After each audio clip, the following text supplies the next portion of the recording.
जयपुर अंतर्राष्ट्रीय एयरपोर्ट पर डीजीसीए के मानकों के अनुरूप बड़े बदलाव किए जा रहे हैं। डीजीसीए के मानकों के अनुरूप एयरपोर्ट के रनवे को नई नंबरिंग दी गई है। एयरपोर्ट रनवे का नाम अब 0927 के बजाय 0826 होगा। बदलावों से विमान पायलटों को लैंडिंग और टेक ऑफ में प्रीसाइज एक्यूरेसी मिलेगी। कई दशक के बाद एयरपोर्ट पर बदलाव किए गए हैं।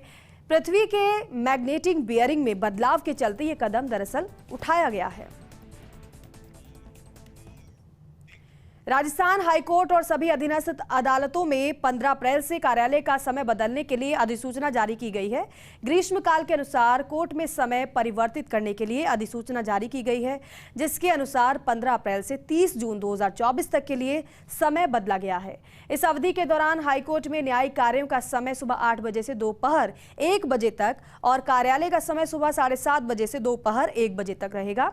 वहीं अधीनस्थ कोर्ट का समय सुबह 8 बजे से दोपहर 12:30 बजे तक रहेगा और कार्यालय समय सुबह 7:30 बजे से दोपहर 1 बजे तक रहेगा। इस दौरान पीठासीन अधिकारी सुबह 7:30 बजे से 8 बजे तक और दोपहर 12:30 बजे से 1 बजे तक चैम्बर्स में काम करेंगे।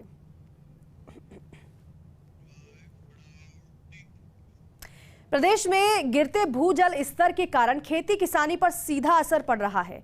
सिंचाई की समस्या से निपटने के लिए कृषि विभाग किसानों को खेतों में फार्म पॉन्ड बनाने पर जोर दे रहा है। इसी के तहत राज्य सरकार किसानों को 1,35,000 रुपए तक का अनुदान दे रही है। फार्म पॉन्ड में सिंचाई के लिए बारिश के पानी का संचय किया जाता है। बंजर पड़ी भूमि को खेती लायक बनाने के लिए इसका अहम उपयोग है।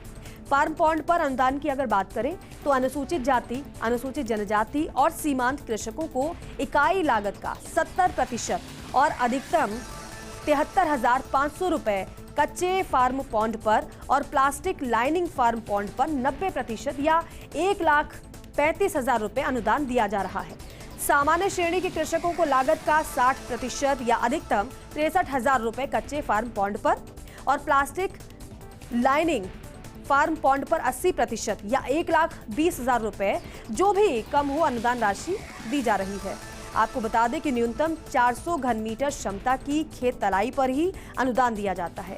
अनुदान के लिए पात्रता की अगर बात करें तो किसानों के पास न्यूनतम 0.3 हेक्टेयर एवं संयुक्त खातेदारी की स्थिति में एक स्थान पर न्यूनतम 0.5 हेक्टेयर कृषि भूमि होना आवश्यक है।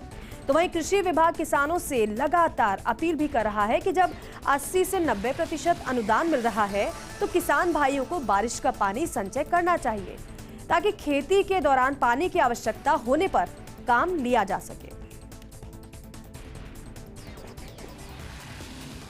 जयपुर में गर्मियों से पहले भूजल विभाग ने अटल भूजल योजना के तहत वर्कशॉप का आयोजन किया। आरआईसी सेंटर में हुई वर्कशॉप में प्रदेश भर के इंजीनियर समेत एक्सपर्ट ने हिस्सा लिया। वर्कशॉप में विषय विशेषज्ञों ने योजना की समस्याओं के समाधान पर मंथन किया। तो वहीं इस दौरान चीफ इंजीनियर सूरजभान सिंह ने कहा कि अधिकतर ब्लॉक डार्क में है, इसीलिए गर्मियों से पहले वर्कशॉप रखी गई है ताकि अटल भूजल योजना धरातल पर आ सके।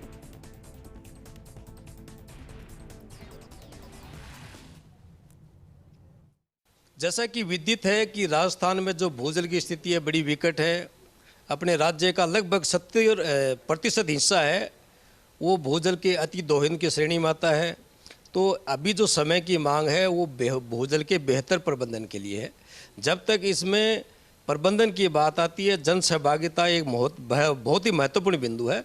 बगैर जन सहभागिता के ये कार्य नहीं किया जा सकता है। इसके लिए आज इस वर्कशॉप में हमने सहभागी विभाग, फंक्शनरीज है, BWSC के मेंबर्स हैं और कुछ ऐसे विभूतियों को भी आमंत्रित किया है जो जल संरक्षण के क्षेत्र में विशिष्ट कार्य किए हैं, जिसमें पद्मश्री पालीवाल जी हैं, प्रगतिशील किसान हैं जिनको हमने चित्तौड़ से बुलाया है, जावता ग्राम पंचायत के सरपंच हैं जिन्होंने अपनी ग्राम पंचायत के विकास में बहुत बेहतर जल संरक्षण के कार्य कराए हैं। इन सब की भावनाओं को इस वर्कशॉप में के माध्यम से है जनता तक पहुंचाने का हम प्रयास करेंगे ताकि जो जनता को अधिकतम लाभ मिल सके। करौली के नवनियुक्त एसपी सुमित मेहरना ने पहली क्राइम मीटिंग में जिले के पुलिस अधिकारियों को एक्टिव पुलिसिंग का संदेश दिया है। मीटिंग में करौली एएसपी सुरेश जैफ, हिंडौन एएसपी राकेश कुमार सहित जिले के सभी डीएसपी और थानाधिकारी मौजूद रहे। एसपी ने सभी पुलिस अधिकारियों को सेल्फ परफॉर्मेंस पर फोकस करने का संदेश दिया। तो वहीं एसपी सुमित ने कहा कि पुलिस अधिकारी फरियादियों की त्वरित सुनवाई करने के साथ अपराधियों के खिलाफ सख्त कार्रवाई करें। वहीं एसपी ने यह भी कहा है कि सरकार की मंशा के अनुरूप क्राइम कंट्रोल किया जाए। एसपी ने यह भी बताया और कहा कि सभी पुलिस अधिकारी मादक पदार्थों और अवैध हथियारों पर अंकुश लगाने की दिशा में कार्य करें। राजस्थान पथिक सेना संगठन के संयोजन में महान क्रांतिकारी विजय सिंह पथिक की 143वीं जयंती का आयोजन किया गया। राजस्थान पथिक सेना संगठन के तत्वावधान में राजकीय पोद्दार मूक बधिर संस्थान में स्वाधीनता सेनानी और किसान आंदोलन के जनक विजय सिंह पथिक की 143वीं जयंती मनाई गई। पुजारी मालासेरी डूंगरी हेमराज पोसवाल ने चित्र पर दीप प्रज्वलित कर और माल्यार्पण कर कार्यक्रम की शुरुआत की। कार्यक्रम के मुख्य अतिथि विजय बैंसला रहे। कार्यक्रम में 750 मूक बधिर बच्चों के लिए सामूहिक भोज का आयोजन किया गया। मुख्य अतिथि विजय बैंसला द्वारा मूक बधिर बच्चों को अपने हाथों से भोजन करवाया। कार्यक्रम को संबोधित करते हुए पथिक सेना के प्रदेश अध्यक्ष शंकर सिंह गुर्जर ने कहा, पथिक हिंदी के ऐसे विरल पत्रकार थे जिन्होंने लेखनी एवं बंदूक दोनों को ही अपने जीवन में अपनाया था। पत्रकारिता के माध्यम से जनता की आवाज को बुलंदी प्रदान करने में पथिक का महत्वपूर्ण योगदान रहा। इस दौरान प्रदेश भर से पथिक सेना संगठन और गुर्जर समाज के कई गणमान्य लोग मौजूद रहे।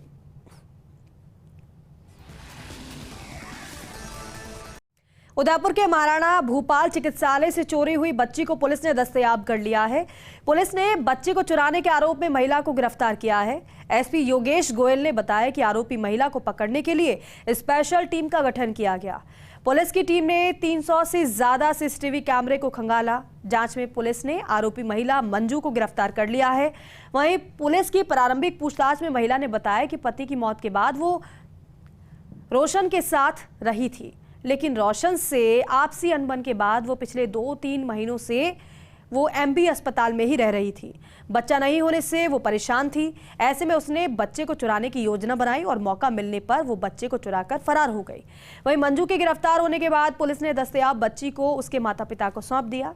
बच्ची के मिलने के बाद परिवार के लोग काफी खुश नजर आए हैं। उन्होंने उदयपुर पुलिस का आभार जताया है। किसी महिला के पास सोते हुए बच्चे को कोई अज्ञात व्यक्ति चुरा कर ले गया है। इस सूचना पर थाना हाथीपोल का स्टाफ तुरंत मौके पर पहुंचा। मौके पर जानकारी लगी कि एमपी से आए एक नव दंपति के पास सो रही एक 11 महीने की बच्ची अन्यांशी को कोई अज्ञात व्यक्ति चुरा कर ले गया है। पुलिस टीम के द्वारा तुरंत उनकी रिपोर्ट पर प्रकरण दर्ज किया गया। प्रकरण दर्ज करके हमारी डीएसटी और हाथीपोल थाना की टीम ने लगातार हाथीपोल थाने के क्षेत्र के आसपास एमबी हॉस्पिटल के कैमरे को चेक किया गया तो एक अज्ञात महिला उस बच्चे को ले जाती दिखाई दी। सीसीटीवी फुटेज के आधार पर उस महिला को हमने ट्रैक किया। हमारी डीएसटी और थानाधिकारी हाथीपोल के साथ लगे जवानों ने बड़ी मेहनत से लगातार 48 घंटे दिन रात मेहनत करके लगभग 300-400 कैमरों के आधार पर उस महिला को ट्रैक करने पर यह जानकारी लगी कि यह महिला कोट चौराहे के पास में किसी गार्ड के पास रुकी थी। उस आधार पर उस गार्ड की पहचान की गई। उस गार्ड से उस महिला के बारे में कुछ जानकारी प्राप्त हुई। जानकारी लगने पर तकनीकी विश्लेषण करने पर उक्त महिला को कल रात्रि को चीरवा के पास एक रोशन नामक व्यक्ति के घर से बच्चे के साथ दस्तयाब किया गया है। सिरोही के शिवगंज उपखंड क्षेत्र के मोरली गांव में स्थित हायर सेकेंडरी स्कूल के एक शिक्षक द्वारा 11वीं कक्षा में पढ़ने वाले छात्र की बेरहमी से मारपीट का मामला सामने आया है। पीड़ित छात्र की शिकायत पर उसके अभिभावक और गांव के लोगों ने इसे क्रूरता बताते हुए स्कूल के मुख्य गेट पर ताला जड़कर जोरदार विरोध प्रदर्शन किया। ग्रामीणों ने मांग रखी है कि दोषी शिक्षक के खिलाफ कड़ी कार्रवाई की जाए। साथ ही दोषी शिक्षक को स्कूल से तुरंत हटाया जाए, जिस पर स्कूल प्रिंसिपल ने उच्चाधिकारियों को अवगत करवाया है। जिला शिक्षा अधिकारी ने कार्रवाई का आश्वासन दिया। स्कूल में हुए इस प्रदर्शन के दौरान सरपंच शंकर लाल कुम्हार, मनोहर सिंह देवड़ा, जितेंद्र सिंह देवड़ा सहित दर्जनों ग्रामीण मौजूद रहे।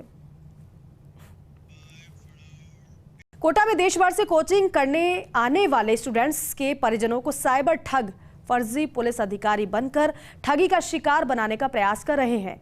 एसपी अमृता दुहन ने वीडियो जारी कर स्टूडेंट के परिजनों से अपील की है कि वो किसी के झांसे में नहीं आए। अगर कोई व्यक्ति पुलिसकर्मी बनकर पैसों की डिमांड करता है तो सीधा कोटा पुलिस से संपर्क करें। बीते दिनों एसपी अमृता दुहन ने हॉस्टल एसोसिएशन के साथ मीटिंग की थी, जिसमें सामने ये आया था कि फर्जी पुलिसकर्मी बनकर स्टूडेंट के परिजनों को कॉल करके पैसों की डिमांड की जा रही है। प्रकरण संज्ञान में आने के बाद एसपी ने स्टूडेंट के परिजनों को आगाह करने के लिए वीडियो जारी किया है। नमस्कार, मैं doctor Amrita Duhan, SP Kota city. कुछ दिनों से हमें लगातार इस तरह की कंप्लेंट्स मिल रही हैं कि कुछ लोग बच्चे चूँकि यहाँ पर कोटा सिटी में पूरे देश भर से अकेले रह रहे हैं अपने पेरेंट्स से दूर, तो एक साइबर फ्रॉड का नया तरीका कुछ अपराधियों ने निकाला है। वो पेरेंट्स के पास फ़ोन करके कह रहे हैं कि आपका बच्चा चाहे तो किडनैप हो गया है या आपके बच्चे के विरुद्ध आपराधिक कोई मामला दर्ज हो गया है, और अगर आप पैसे देंगे तो इसमें आपका निस्तारण तुरंत हो जाएगा या कार्रवाई तुरंत हो जाएगी। इस तरह के साइबर फ्रॉड के तरीके, नए तरीके से पेरेंट्स से पैसे ऐंठे जा रहे हैं। मेरा आप सभी से अनुरोध है कि इस साइबर फ्रॉड से बचें। अगर किसी पेरेंट्स के पास इस तरह से फ़ोन पहुंच रहे हैं तो तुरंत वो कोटा पुलिस की जो हेल्पलाइन नंबर है, स्टूडेंट हेल्पलाइन नंबर, उस पर फ़ोन करके पहले वेरीफाई करें। हमारे स्टूडेंट हेल्पलाइन नंबर है 95304 42778।